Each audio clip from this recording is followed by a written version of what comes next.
માણસ જ્યારે પોતાનું કોઈ મરી જાય તો કેટલા રડે છે, કેટલા હુવાપા કરે છે, કેટલા રડે છે, કેટલા માથા પછાડે છે. પોતાનો પતિ મરી જાય કે પોતાનો બાપ મરી જાય કે પોતાની મા મરી જાય તો કેટલા રડે છે.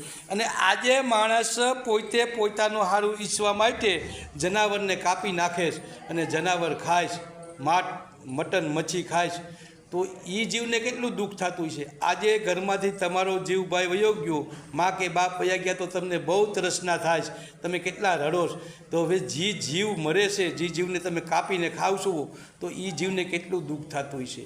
એટલે હંમેશને માટે સુધરો ભાઈ, સારા બનો, સારું કર્મ કરો.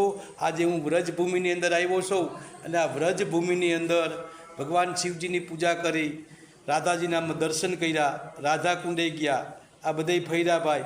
સારું કર્મ કરો, સારું આચરણ કરો તો તમારે માટે સરસ. આજે તમારું કોઈ મરી ગયું હોય ને તો તમે માથા પછાડતા હો તો જે મૂંગા જીવને તમે કાપીને ખાવ છો ને એને બધું છોડો. બકરા જે કાપો છો બધાને છોડો. એનો આત્મા કેટલો દુભાય, એને તમે કાપી નાખો. એટલે ખાલી તમારા મા બાપ મરી જાય તો તમે દુભાવશો તો એની વાહન માથા પછાડો ને ઓલું કરો તો આ જીવની વાહે કોણ? એટલે હંમેશા સુધરો. જય શ્રી રામ.